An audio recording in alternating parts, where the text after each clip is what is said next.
effektiv das gegenwärtige Geldsystem seine Grenzen gezeigt hat, seine Krisenanfälligkeit in der Finanzkrise in Amerika, und ich trenne davon die Eurokrise ab. Es ist nichts Neues, dass Großbritannien in großen Schwierigkeiten steckt, was die Verschuldung und die Wirtschaft angeht. Wen überrascht das? Seit wann ist das neu? Dass die ein AAA-Rating haben, ist eine reine Farce, genau wie das AAA-Rating der USA. Das Geldsystem ist krank, hat Herr Schäffler gesagt. Sehen Sie das auch so? Das sehe ich voll und ganz so, dass das Geldsystem krank ist. Wenn immer mehr Geld gedruckt wird, wenn immer mehr Geld ausgegeben wird von den Staaten, dann wird das eine Reaktion haben, die jeder einzelne Bürger spürt am Schluss. Dass ich doch glaube, dass wir in den nächsten 2 Jahren einen dicken Knall kriegen, vielleicht aber auch schon relativ bald. Also die Spannung steigt im System. Also Sie denken auch, dass wir auf eine Wand zu rasen? Ja, das denke ich. Wir rasen auf eine Wand zu.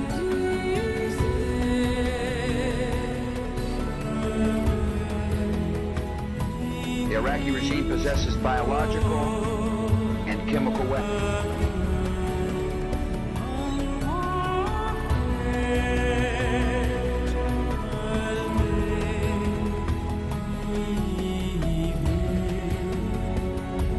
Those weapons of mass destruction got to be somewhere. Maybe under here. Nope, no weapons over there.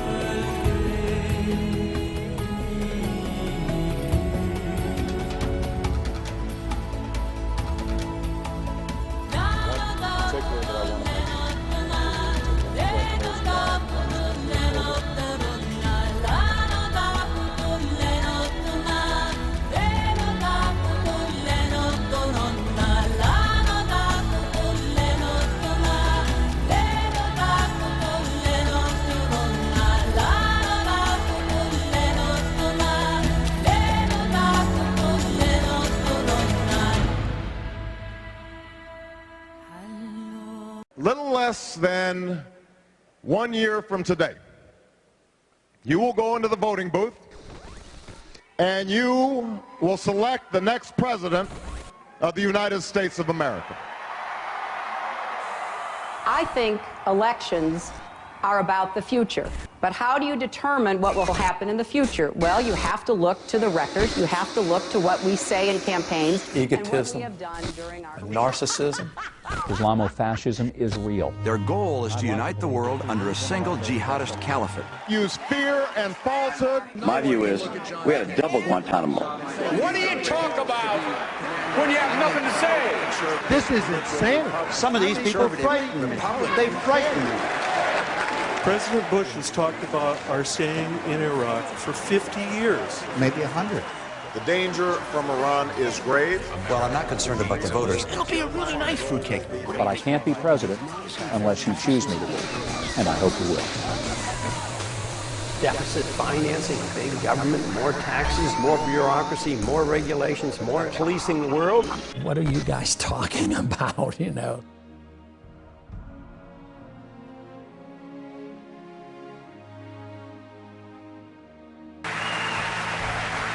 Congressman Paul, yet another question about electability. Do you have any, sir? There's always the question as to whether or not you are, in fact, viable.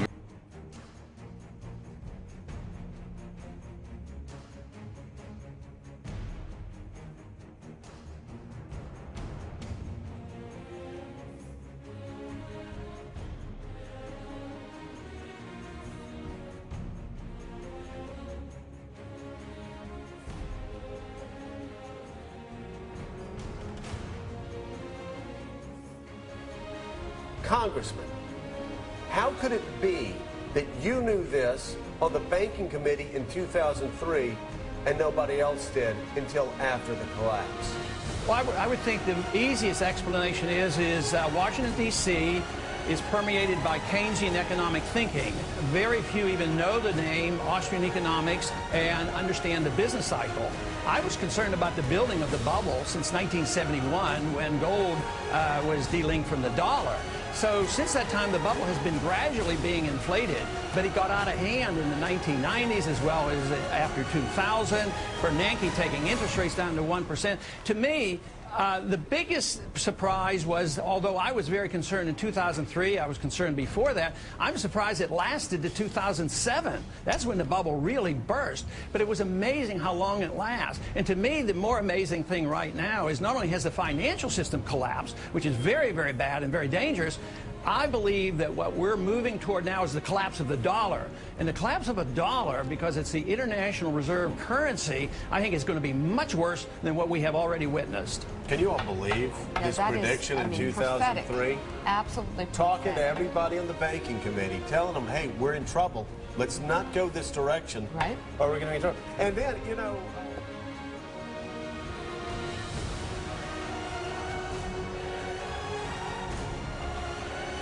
war, but to declare war on 1.2 billion Muslims and say all Muslims are the same, this is dangerous talk. Yeah, there are some radicals, but they don't come here to kill us because we're free and prosperous. Do they go to Switzerland and Sweden? I mean, that's absurd. If you think that is the reason, we have no chance of winning this. They come here and they explicitly explain it to it. The CIA has explained it to us. It said they come here and they want to do us harm because we're bombing them. What is the whole world about the drone being in Iran? And we're begging and pleading, and how are we going to start a war to get this drone back? Why were we flying the drone over Iran? Why do we have to bomb so many countries? Why are we have 900 bases, 130 countries, and we're totally bankrupt? How are you going to rebuild the military when we have no money? How are we going to take care of the people? So I think this wild goal to have another war in the name of defense is the dangerous thing. The danger is really us overreacting, and we need a strong national defense, and we need to only go to war with a declaration of war and just carelessly flouting it and starting these wars so often. And we have an IAEA report that just recently came out that said literally Iran is within just months of being able to obtain that weapon. Nothing could be more dangerous than the comments that we just heard. All right, 30 seconds. There is no UN report that said that. It's totally wrong on what you just said. That is not true. They produced information that led you to believe that, but they have no evidence. There's been no enrichment of these bombs. If we agree with that, the United States people could be at risk of our national security. So I'd like to finish. If she thinks we live in a dangerous world, she ought to think back when I was drafted in 1962 with the nuclear missiles in Cuba. And Kennedy calls Khrushchev and talks to him and talks him out of this, and we don't have a nuclear exchange.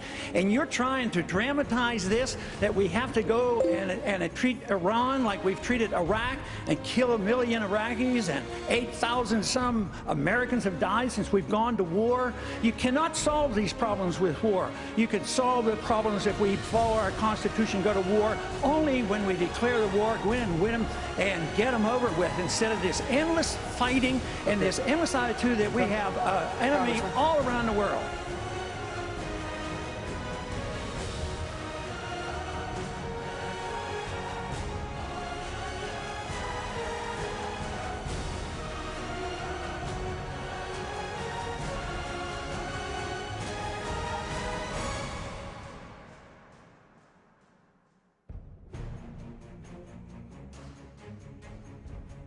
I am gaining recognition in the campaign, and it's a threat to a lot of people. It's a threat to the military-industrial complex. It's a threat to the bankers, the big corporations who get all the benefit. It's a threat to the people who preach that we have to be in the world and be in all these countries. So I think it's big banks, big money, big corporations, and the people who want to be the warmongers.